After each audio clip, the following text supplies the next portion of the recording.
이번에 시험 어렸던 건 대성중학교인데 4분이야. 어? 야 중학교 시험지가 무려 9페이지야. 대승중이야? 과학이요. 과학이 3학년. 네. 근데 실험 있지 실험. 실험이 문제가 좀 길거든. 실험이 반바닥이야. 그러니까 한 바닥이 반이야 반. 그러니까 문제가 길잖아. 문제가 엄청 길어. 이런 문제가 됐단 말이야. 근데 애들이 쉬워하지 않거든. 애들은 문제가 조금 길다 싶으면은 아무래도 문해력이 떨어지기 때문에 문제 좀 길다 싶으면 이제 포기하는 거야. 그런 문제가 많이 나왔어. 그래서 내가 봤을 때 이번에는 대중중학교 3학년 시험이 제일 봤을 때는 애들이 좀 많이 힘들지 않았을까 이렇게 판단되는 거예요. 고등학교도 뭐 남먹고 시험도 조금 어려웠었고 대성고도 조금 어려웠었고 그에 비해서는 현대는 좀 괜찮은데 이 현대들 이거 같아. 자 합시다.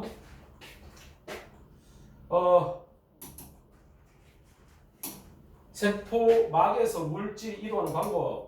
우리가 저번에 배웠던 게 확산했다 그죠? 확산.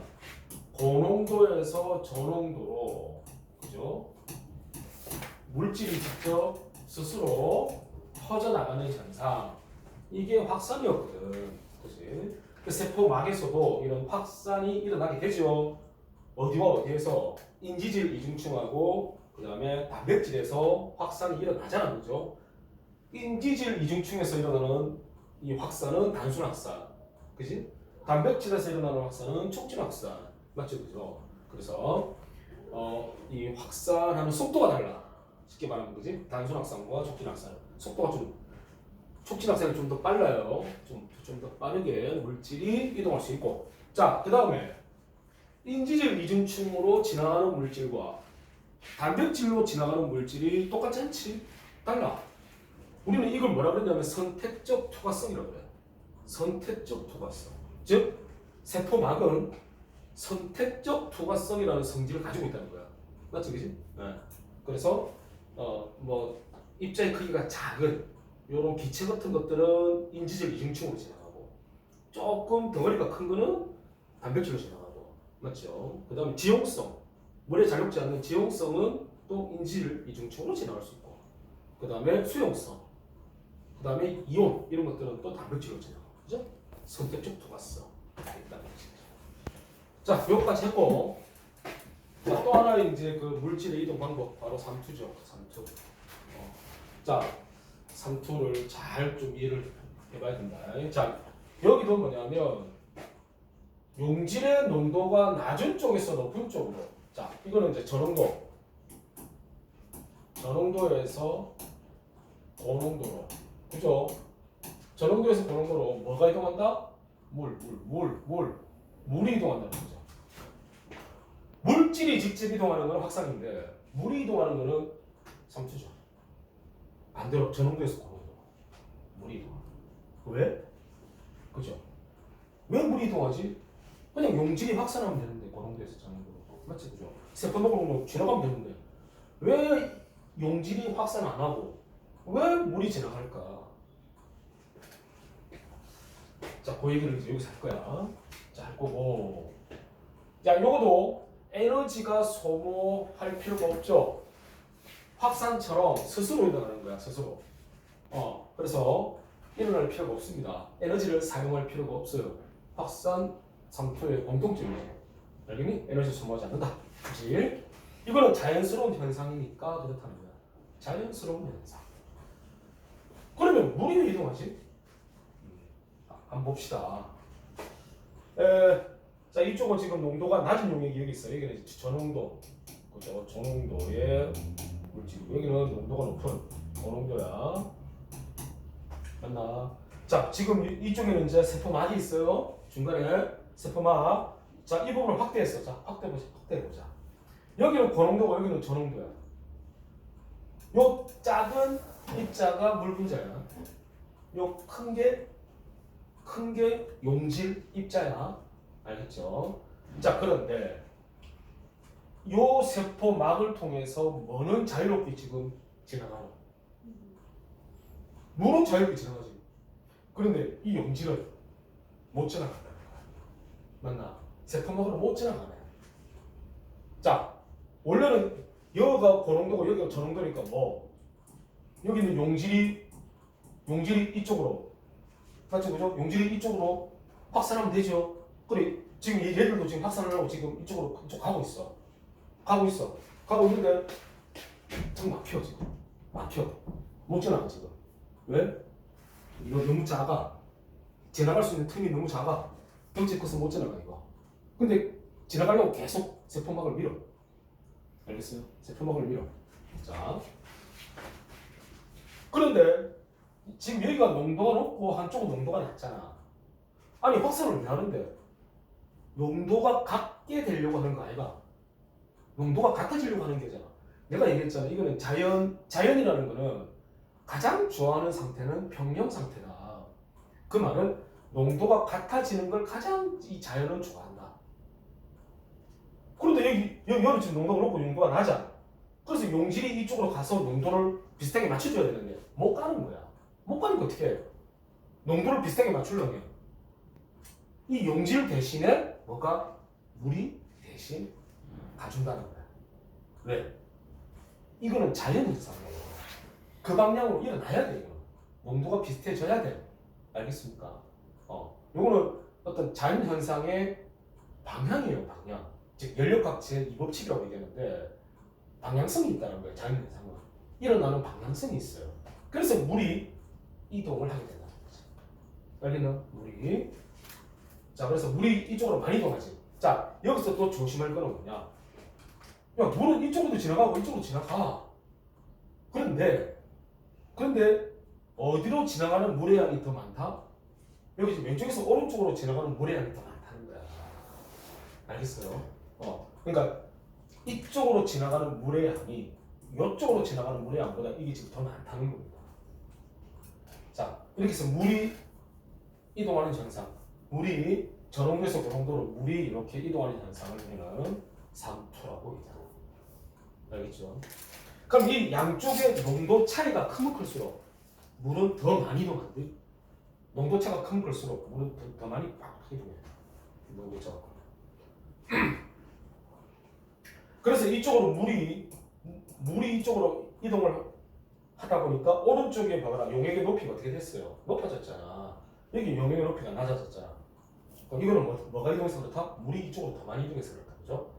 그러니까 이쪽으로 이동한 물의 양이 이쪽으로 이동한 물의 양보다 더 많다는 거죠. 알겠죠? 그래서 여기 용액의 높이가 높아지죠. 야, 그럼 오케이. 그래가지고 이 물이 이렇게 이동해서 농도가 같아졌어, 양쪽이.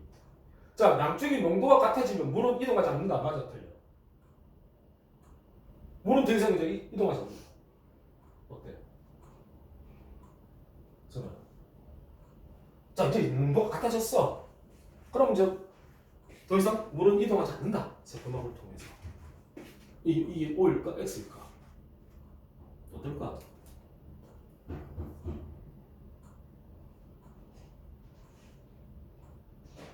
어떻게 생각해?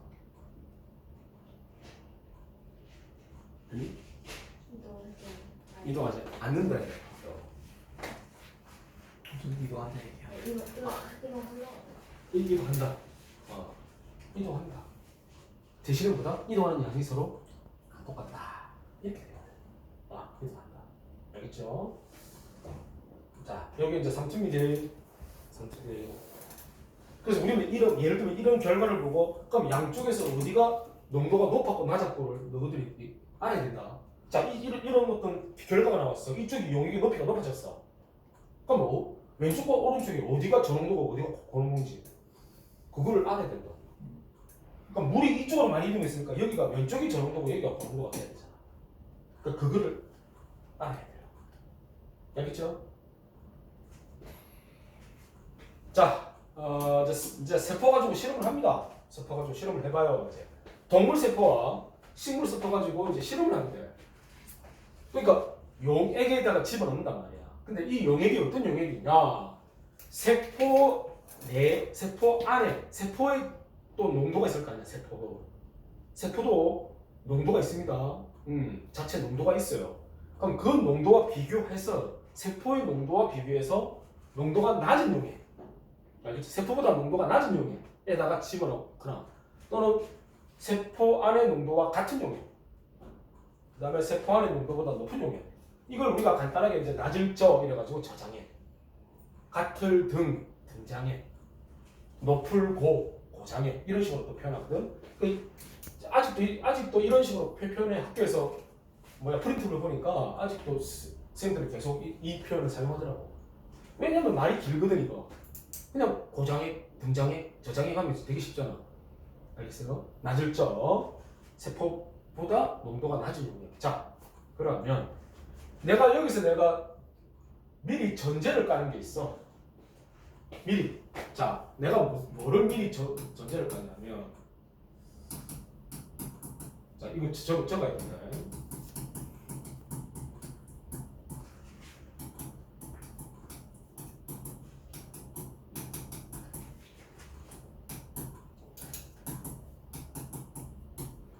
내가 이 전제를 깝니다.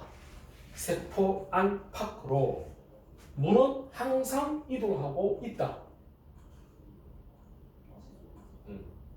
세포 안팎으로 물은 항상 이동하고 있다. 자, 세포 안으로 들어오는 물의 양을 유입량, 세포 안에서 밖으로 나가는 물의 양을 유출량이라고 이제 합시다. 유입량, 유출량. 오케이? 물은 항상 이동하고 있으니까. 자, 그러면 농도가 낮은 용액에 집어넣었어. 자, 농도가 낮은 용액에 집어넣고 잘 봐. 그럼 바깥에가 저농도고 세포 안이 고농도 아이가? 그러면 뭐야? 저농도에서 고농도로 물이 이동한다며. 그러니까 뭐냐면 요 안으로 들어오는 물의 양이 나가는 물의 양보다 더 많다는 거죠. 유입되는 양이 유출되는 양보다 많다는 거죠. 그러면 안쪽으로 물이 많이 들어오니까 부피가 어떻게 돼? 세포의 부피가 어떻게 됩니까? 점점 커지죠. 부피가 커집니다. 오케이? 식물세포도 그 밑에 있는 식물세포도 마찬가지죠. 자, 식물세포도 부피가 커집니다.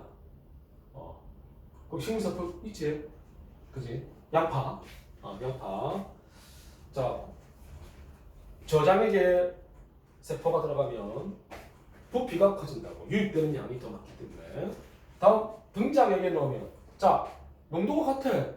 자, 여기서 이제 조심해야 되는 거죠. 등장액에 집어넣었어. 그러면 농도 같으니까 물 이동할 필요가 없네. 자, 이렇게 생각하는 애들이 많겠지. 그래서 내가 이걸 전제를 까는 거예요. 같다. 유입되는 양과, 자, 들어오는 양과 나가는 양이 똑같아. 이게 같다는 거예요. 알겠니? 그래서 부피 변화가 있어 없어? 없어. 안 변해. 자, 우리가 그 병원에 아플 때 병원에 가서 병원에 입원해 있어. 그러면 뭘 맞아? 수액이나 뭐 아니면 그죠? 수액 이런 거 맞잖아요. 그죠? 포도당 이런 거. 그럼 그 수액의 농도하고 우리 몸에 있는 세포의 농도하고 어떨까요? 그 수액의 농도를 어떻게 맞출까? 수액의 그 농도를 저장액으로 할까? 등장액으로 할까? 고장액으로 할까? 어떻게 할까요? 자, 예를 들어서 수액의 농도가 낮아. 저장액이야. 그럼 어떤 일이 벌어지지?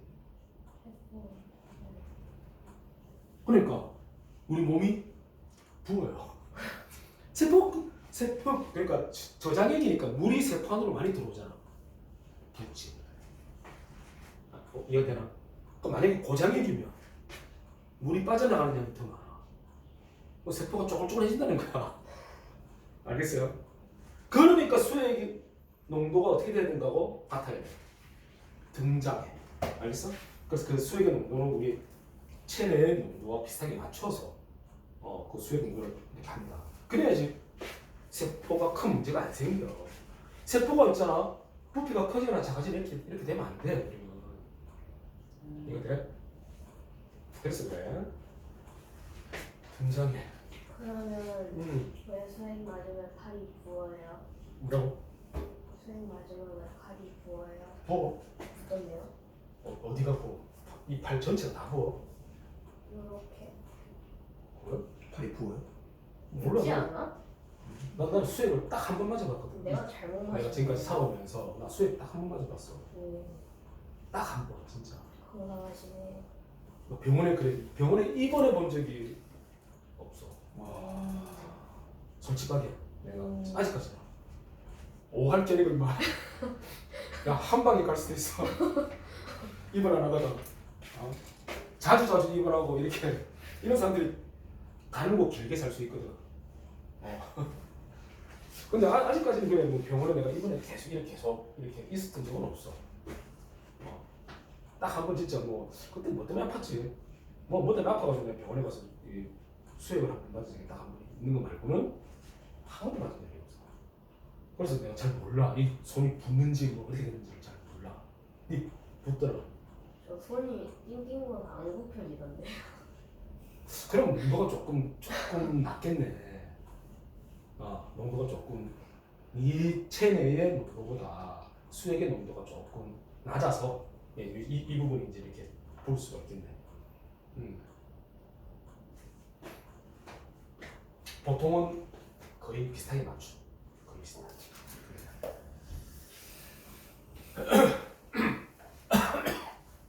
자, 그 다음에 고장액에 집어넣으면, 자, 고장액 집어넣으면 바깥에가 저농도, 아니죠, 고농도죠. 이 안쪽이 저농도. 그 세포 안에서 밖으로 나가는 물의 양이 들어오는 것보다는 많겠죠. 부피가 작아지겠네. 그래서 세포가 쭈그러들겠네. 그죠? 쫙 쭈그러들어. 이거 안 좋죠. 그냥 이래 되면 안 좋겠지, 그치, 세포.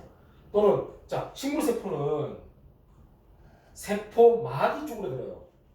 근데 세포벽은 그대로야. 그래서 세포막이 세포벽에서 이렇게 떨어져.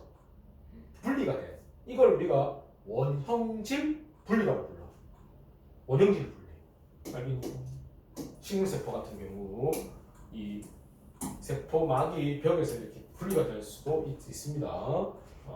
이런 현상이 나타나게 돼요.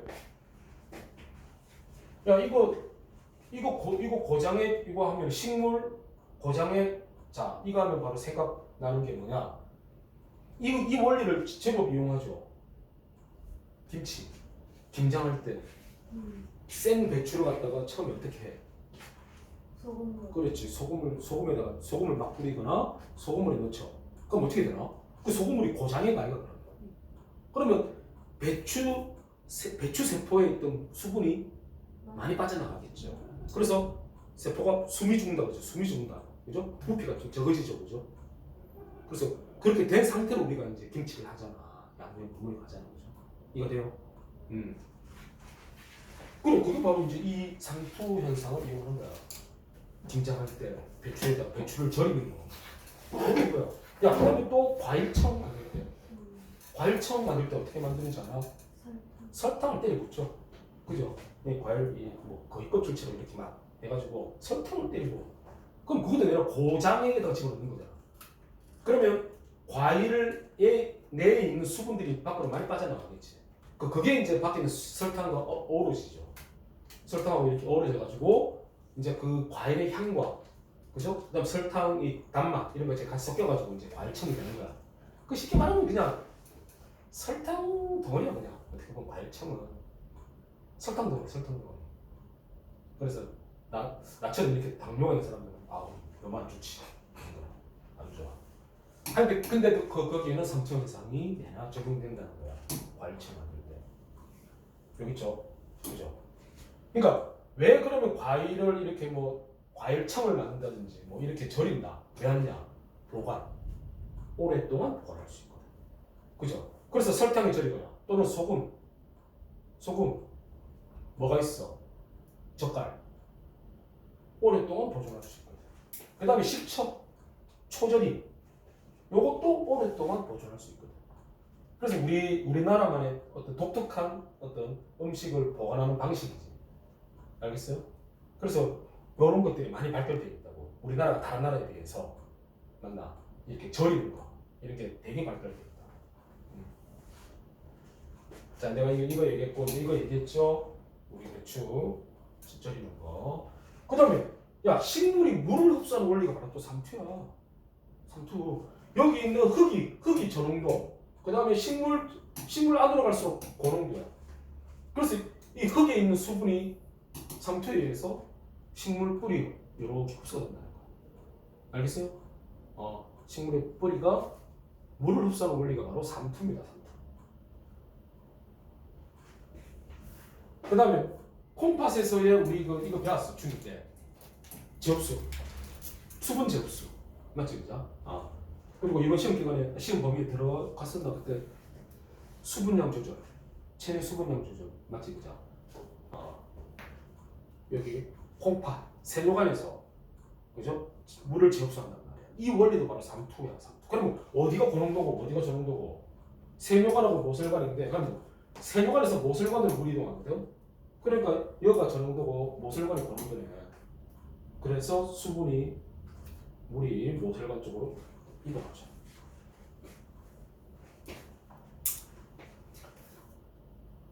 자, 저 물의 제흡수를 촉진하는 호르몬이 있어. 호르몬. 그 뇌하수체에서 만들어져. 항이. 그렇지. 거기가 항인 호르몬이야. 항인 호르몬.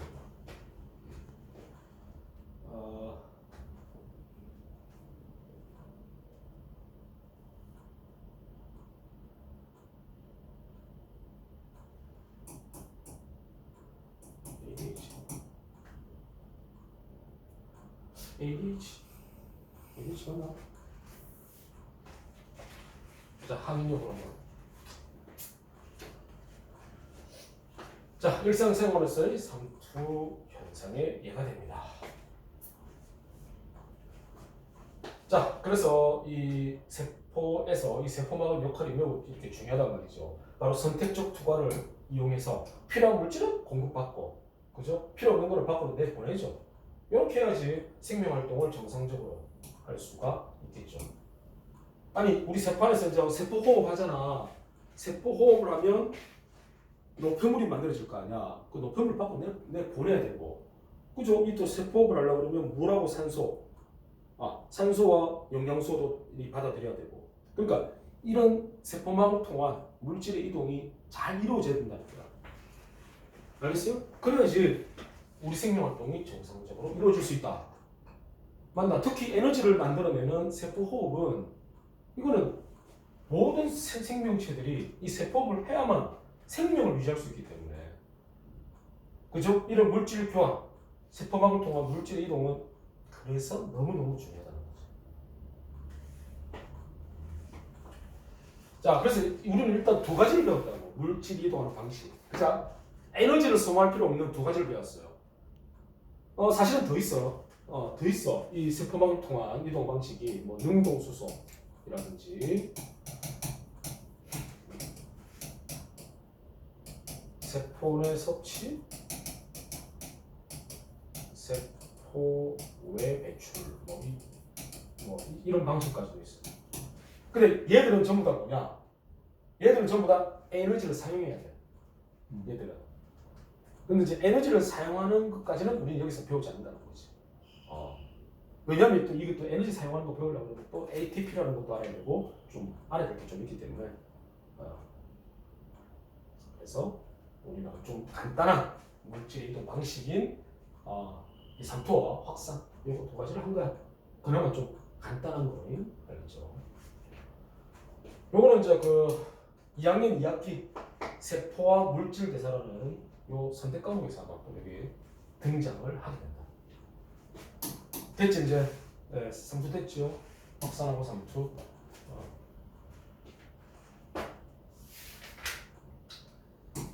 세포의 구조. 자, 이거는 이제 촉진 확산, 단순 확산. 그지?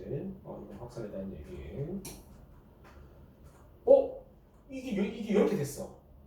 이 용액 X는 고장액이야, 저장액이야, 등장액이야. 고장액이지.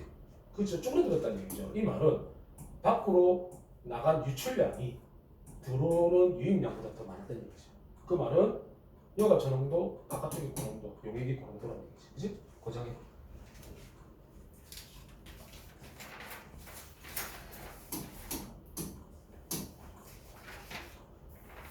자, 세포에 대한 얘기를 우리가 좀 했고,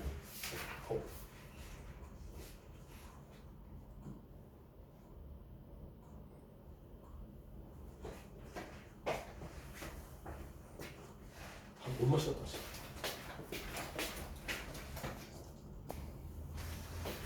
자, 이제 물질 대사, 그 다음에 효소, 이제 요거 두 개 할 거야.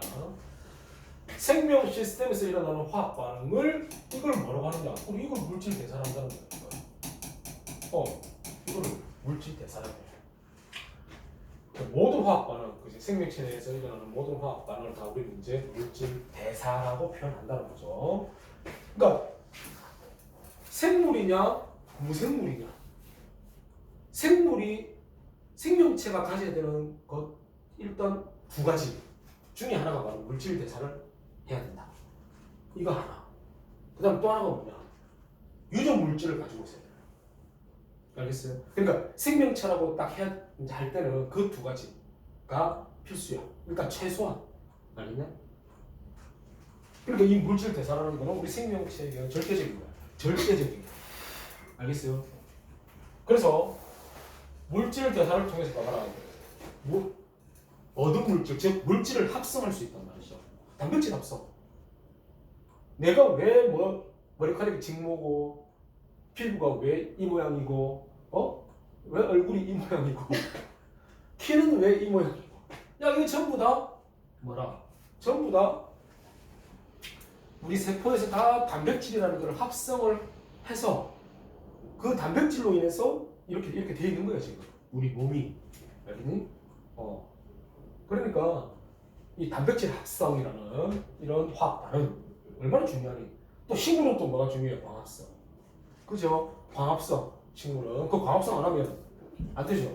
왜냐? 산소를 만들어야 되는데 O2라는 산소는 광합성 말고는 생산해낼 수가 없어요. 우리 자연에서는 광합성 말고는 없어요. 알겠죠? 그러니까 이 광합성이라는 이 화학 반응은 얼마나 중요한 반응이냐. 이렇게 모든 생물이 호흡을 해서 살아갈 수 있잖아. 안 그래? 그 다음에 에너지를 만들어낸다. 세포호흡이라는 그 화학 반응. 자, 이러니까 이런 화학 반응을 해야 생명 활동이 유지가 됩니다. 절대적으로 생물. 알겠지? 그래서 너무나 중요한 거예요. 네? 자, 물질 대사의 그럼 특징. 첫 번째, 반드시 에너지 출입이 함께 일어난다. 에너지 출입이 함께 일어난다. 이게 무슨 말이냐? 에너지를 흡수해야 일어나는 화학 반응이 있을 수 있는 거고, 에너지를 방출해야 일어나는 화학 반응이 있는 거고, 그거 말하는 거야. 근데 이건 벌써 너희들이 중3 때, 1학기 때, 지금 1학기죠. 벌써 했어요. 발열 반응, 흡열 반응 했지. 그거야 봐. 이게 에너지 출입에 대한 얘기야. 그다음 두 번째, 반응이 단계적으로 일어난다. 자, 이것도 있는데, 요 1번과 3번이 매우 중요합니다. 1번과 3번 특징이 바로 화학 반응, 즉 물질 대사는 반드시 효소가 관여합니다. 효소. 효소를 다른 말로 생체 촉매라고 불러. 생물체 내에 있는 촉매 역할을 하는 물질, 그걸 효소로 합니다. 그러면 촉매가 뭔데요? 그러면? 그죠? 촉매라는 게 뭐지?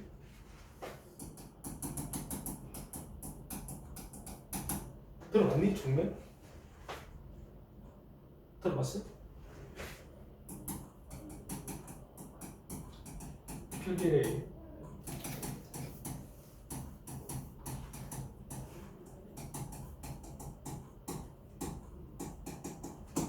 화학 반응 속도를 조절하는 물질. 이걸 촉매라고 합니다. 크게 두 가지입니다. 정촉매, 부촉매 이렇게 있는데요.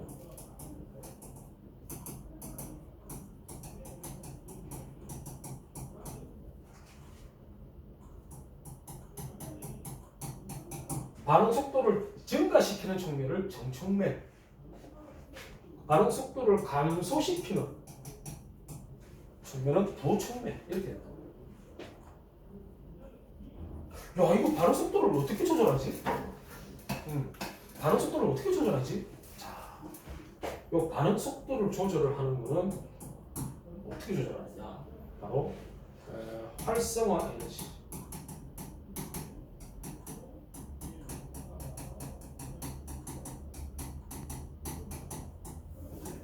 활성화 에너지 크기를 조절을 해서 반응 속도를 조절하는 거거든.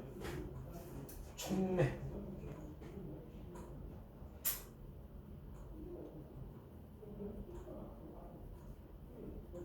자, 그러면 이 효소는 어떤 촉매일까요? 정촉매일까, 부촉매일까? 속도를 빠르게 해주는 걸까, 속도를 느리게 해주는 걸까? 빠르게. 우리 몸에서 우리 화학 반응이잖아.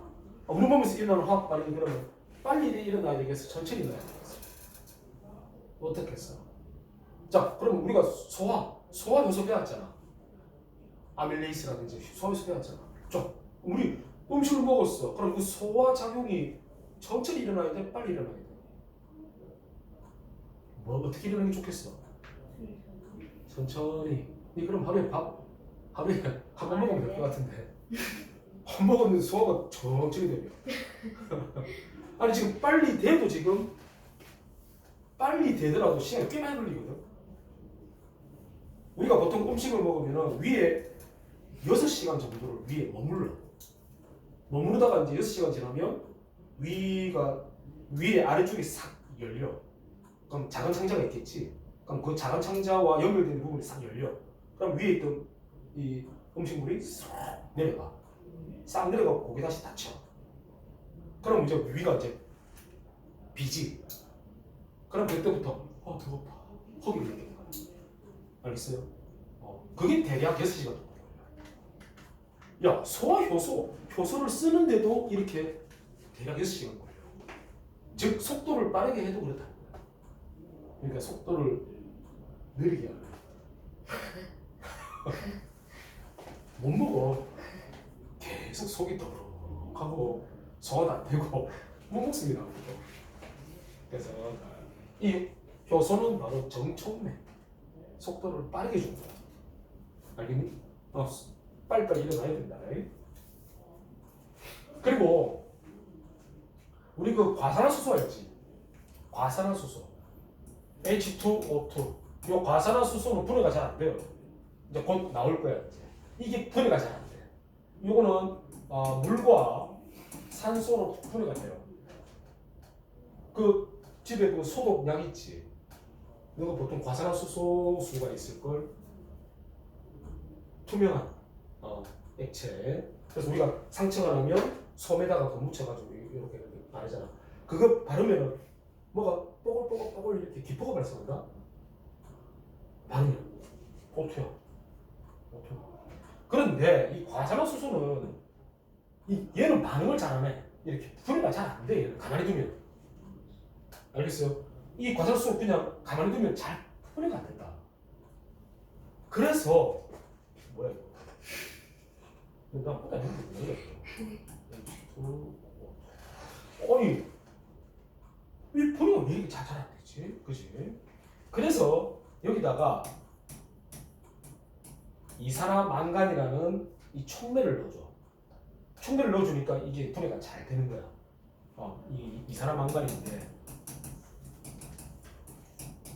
그래서 보통 과산화수소는 보통 촉매를 통해서 분해를 하게 돼요. 일반적으로. 우리가 이걸 뭐 촉매 분해라고도 얘기를 해요. 촉매 분해. 근데 이산화망간 이거는 얘나 정촉매야. 근데 얘는 우리가 무기촉매라고 해요. 무기촉매.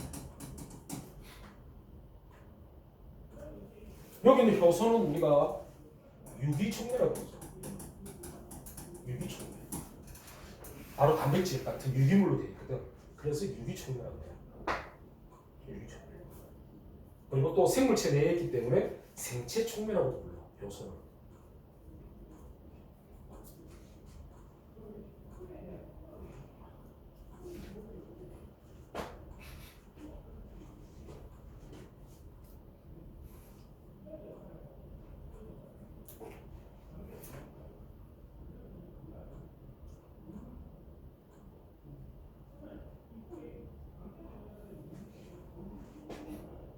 됐나요? 내가 왜 이렇게 촉매를 이렇게 설명하지? 지금 이쪽 부분은 바로 촉매가 중심이야. 이쪽 부분은 촉매가 중심이야. 아, 여기 효소가 중심이야. 효소. 자, 그러면 물질 대사를 조금 더 파고 들어가 봅시다. 종류는 두 가지입니다. 동화작용과 이화작용 이렇게 두 가지가 있어요. 자, 우리가 보통 화학 반응 보면은 화학 반응도 종류가 보면은 A라는 물질과 B라는 물질이 결합해서 C라는 물질이 만들어졌다. 이런 반응을 우리가 합성. 보통 합성이라고 하죠. 합성. 그죠? 서로 다른 물질을 합한다. 합성. 그 다음에 C라는 물질이 A라는 물질과 B라는 물질로 나눠진다. 이건 뭐야? 분해죠. 분해. 자, 화학 반응 일단 크게 보면 이 두 가지가 있어요. 합성하는 반응과 분해하는 반응. 이것도 마찬가지라는 거야. 이것도 마찬가지야. 동화작용은 합성하는 거죠. 합성. 이화작용은 분해하는 과정이야. 자, 여기 헷갈리면 이렇게 하면 돼. 동화. 동자가 같을 동. 서로 다른 물질이 하나의 같은 물질이 된다. 같아진다는 거죠. 서로 다른 물질이 합쳐지면 같아지는 거야. 그래서 같을 동, 동화. 동화작용은 그래서 합성합니다. 이렇게 하면 되죠. 이자는 뭐겠어? 그럼 이화작용. 이자는 뭐야? 한자로. 다를리. 하나의 물질이 서로 다른 물질로 나눠진다. 맞죠? 이화작용. 이렇게 하면 안 헷갈리겠지요. 자, 동화작용, 이제 이화작용이 뭐 저분자 물질이 고분자 물질로, 즉 아미노산이 결합해가지고 단백질이라는 고분자 물질로 이렇게 바뀌죠. 합성하죠. 합성. 또는 이런 포도당이라는 고분자 물질이 분해가 되어서 이산화탄소와 물이 만들어진다. 자, 그런데 에너지 출입이 반드시 있어야 된다. 에너지 출입이 있어야 된다. 그죠? 자, 동화작용, 이화작용에서 그러면 에너지 출입은 이거는 또 어떻게 우리가 생각해야 되는가? 에너지. 왜 동화작용은 에너지를 흡수해야 될까? 에너지를 흡수해야 일어나, 이게. 에너지를 흡수하지 않으면 안 일어나요. 이화작용은 또 아니야. 반응이 일어나면서 에너지가 또 생겨나. 에너지가 생겨나. 알겠어요? 이게 왜 그러지? 아니, 왜 동화작용은 왜 이렇게 에너지를 흡수해야지 일어날까? 자, 요거는 이제 조금 있다가 이제 요 활성화되지, 요거 이제 밑에 요거 할 때 이제 왜 그런지를 얘기해 줄 거야. 근데 그냥 단순하게 이렇게 할게. 자, 어릴 때 그 장난감 아니면은 뭐지? 야, 그거 여기다가 왜 작은 조각들 이렇게 하는 거 그걸 뭐라 그러지? 왜 작은 조각 어? 퍼즐이라고 그러나 그거? 맞추는 거. 그래 요 끼워서 맞추는 거 있잖아. 퍼즐. 그거 그냥 퍼즐이라고 그러나? 네. 야, 그럼 그러면 그거 그렇게 끼워 맞추는 게 쉬워? 아니면은 이거를 떼내는 게 쉬워? 떼내는 게 쉽지. 그죠? 저걸 막 끼워 맞추는 게 어렵지. 또는 우리가 장난감 같은 걸 조립하는 게 쉬워? 아니면 그거를 분해하는 게 쉬워? 분해하기 쉽잖아. 그죠? 이거를 조립하려고 그러면 설명서 봐야 되고 순서대로 끼워야 되고, 맞지? 그죠? 합성이 그런 거잖아. 합성이 방금 얘기했던 뭐 장난감 조립하는 게 합성이라고 쉽게 말하는 거야. 그러니까 그게 어렵다는 거야. 힘들다는 거야. 힘드니까 뭐야? 도움 받아야지. 힘드니까 도움을 받아야 돼. 그래서 에너지를 흡수해야 된다는 거야. 동화작용. 일단 이렇게 생각하라고. 일단 알겠지? 아, 동화작용이 이 화학 반응이 이 화학작용보다 더 힘들구나. 힘들게 반응하는구나. 그래서 에너지를 흡수해야 되는 거구나. 일단 이렇게 생각하라고. 네, 이렇게.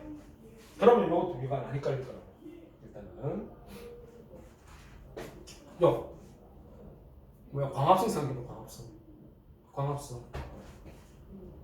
비에너지가 없으면 광합성 해야 돼. 봐봐.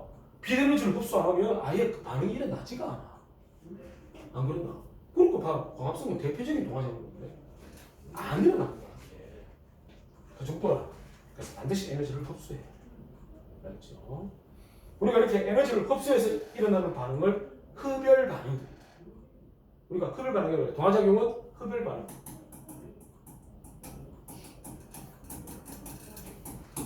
이화작용은 반대로 이제 발열 반응이다.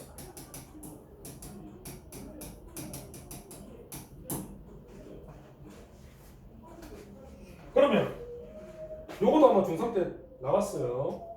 그죠? 반응물 생성물이 가진 이 에너지 크기를 비교할 수가 있거든. 그 생각해봐. 반응물이 에너지를 흡수해가지고 화학 반응이 일어났어. 그래서 생성물이 만들어졌어. 누가 에너지가 많겠니? 생성물이 에너지가 많겠지, 그지? 맞나? 동화작용, 즉 흡열 반응은 생성물의 에너지가 더 많다는 거죠. 반대로 발열 반응은 반응물이 반응하면서 에너지를 방출해버려. 방출하고 난 뒤에 생성물이 만들어져. 그 생성물의 에너지가 작겠지. 반응물의 에너지를 많이 가지고 있겠지. 맞니? 그러니까 이런 그래프 모양을 통해서 아, 이게 흡열이냐 발열이냐를 알아내야 돼. 그래서 그게 동화작용인지 이화작용인지도 우리가 구별을 해야 되니까. 알겠어요? 자, 그러면 대표적인 예는 광합성, 동화작용, 광합성, 단백질 합성, 핵산 합성. 다, 야, 여기 참 친절하게 합성이라는 말이 다 들어가 있네. 그죠? 다 동화작용입니다. 광합성, 단백질 합성, 핵산 합성. 저 핵산 합성은 뭔지 알지? 뉴클레오타이드들이 막 결합 해가지고 폴리뉴클레오타이드가 만들어지고, 그죠? 거기에 두 가닥이 이렇게 꼬여가지고 된 게 DNA 만들어지고 하잖아. 그치? 그거잖아. 단백질 합성은 라이보솜에서 단백질 합성하잖아. 그죠? 단백질 만드는 장소. 그걸 자세히 배운다. 이제 요 뒤에 그걸 자세히. 다음 세포호흡. 세포호흡을 하면 우리가 에너지를 만들어내잖아. 그죠? 그 에너지 만들어내잖아. 발열이잖아. 그 다음에 소화. 소화가 뭡니까? 음식물을 잘게 분해하여 나오잖아요. 이화작용이잖아. 우리 몸에 잘 흡수가 되게 한다는 거야. 분해 안 하면 우리 몸에 흡수가 안 돼요. 그냥 그대로 다 나가죠. 야, 그럼 음식물 한 개도 안 씹으면 그냥 굴뚝굴뚝 삼키게. 이거 우리 몸에 흡수가 안 될까? 야, 새들은 어떻게 해? 삼키지. 근데 그대로 나오나? 아니잖아. 소화되지. 우리보다 훨씬 더 위가 강력해. 걔들. 진짜 위가 엄청 강력해. 뭐 악어 있지, 뱀, 파충류도 마찬가지야. 위가 엄청 산성이 강해. 알겠어요? 우리도 훨씬 더. 그냥 꿀떡 삼켜 그냥. 그러면 강력하게 위에서 소화를 시켜. 완전히 막 죽처럼 만들어. 알겠어요? 물론 우리도 있잖아. 고기 덩어리 있지, 고기. 이런 거 그냥 삼켜도 되긴 돼. 돼. 위에서 소화돼. 그래도. 근데 느리죠. 아무래도 이제 소화되는 속도가 좀 느려. 왜냐면 이게 잘게 만들어지면은 이 소화 효소와 만날 수 있는 면적이 넓어져가지고 좀 더 빠른 속도로 반응 속도가 좀 더 빨라지거든. 이게 접촉 면적이 넓어지면. 그래서 입에서 많이 씹어주는 이유가 바로 그것 때문이야. 소화 효소와 더 많이 섞여가지고 소화가 빨리 시켜. 근데 그냥 덩어리를 그대로 삼키면 그럼 소화가 조금 느리지. 그리고 위가 그럼 할 일이 너무 많아져. 그래서 위에 부담이 많아져. 그럼 위에 문제가 생길 수 있다는 거지. 알겠니? 그래서 나이가 많으신 분들, 이가 안 좋으신 분들은 음식을 잘 못 씹죠. 그 잘 못 씹은 채로 넘기면 위가 상당히 피로가 물리게 돼. 그래서 이제 위에서 문제가 생기게 돼. 알겠니?